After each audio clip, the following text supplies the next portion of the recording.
So in this video, I want to briefly introduce you to how to go into JSTOR and look up criticism about Shakespeare's Othello.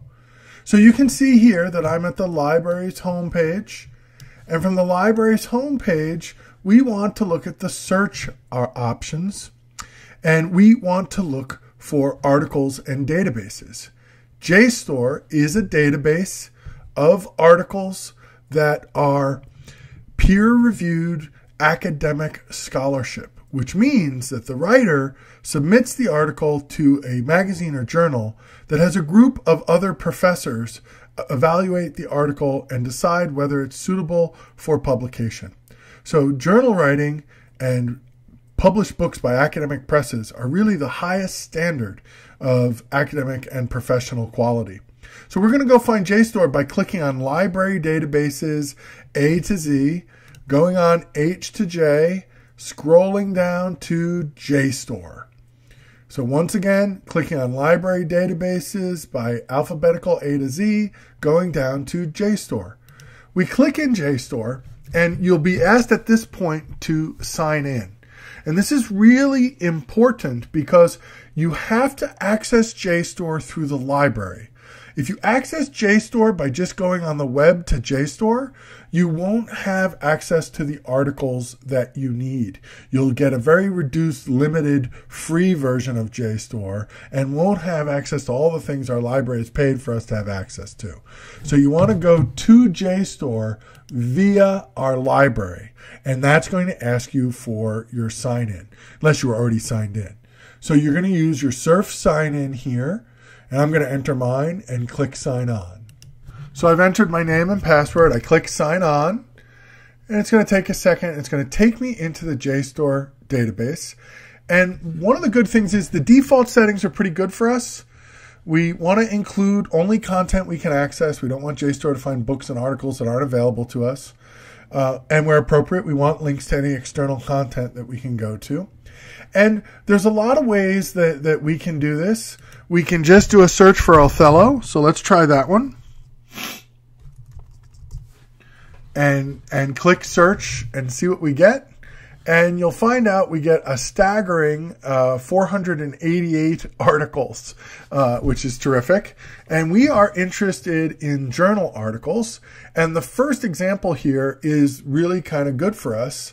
This is an article from Shakespeare Quarterly, but it's a bibliography. So we're not really interested in bibliography. We'd like articles that actually kind of make an argument. So one of the things we're going to do is make an argument and do research. We don't want articles that are book reviews or bibliographies. So we're going to click on journals because that'll show us the journal articles, and that's what we're most interested in. And let's scroll down. Look at that next one. That looks really interesting. Honest Othello, the handkerchief once more. So that sounds like a really cool topic for an article that I might want to print out and bring to class. I could click download PDF and it'll open it. I could print it out and bring it to class with me. But there's one problem. Look at the date.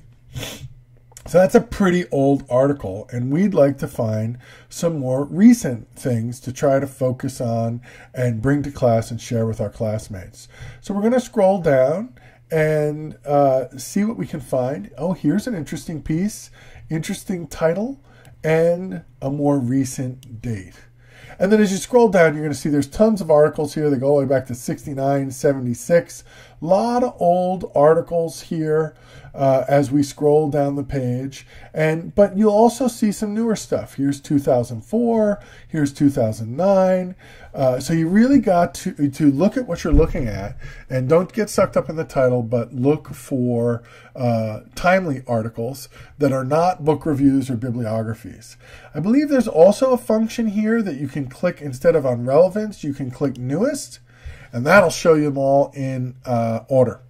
And that makes it really easy to find recent ones.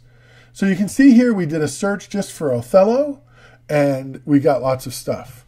Now we could go back and modify our search, and we could do Othello and Shakespeare, or Shakespeare and Othello, and that might get us some interesting different results, but I doubt it.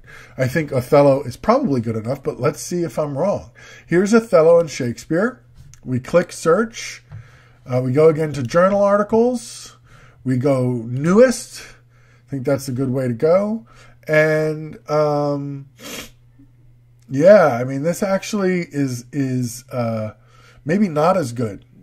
You know, I think the Shakespeare thing mixes it up for us and brings in a lot of text that we don't want. We could try it the other way with Shakespeare and Othello, but I really think we're going to get our best results just by doing Othello. Either way, the key thing is to do a search, to look for journal articles, and to look for recent journal articles. We generally don't want to go more than 10 years back. Find an article, print it out, and bring it to class, having reviewed it with some of the basic ideas in it. And we'll be sharing that in our next class. And if you have any questions about this, don't hesitate to contact me. Okay, thanks.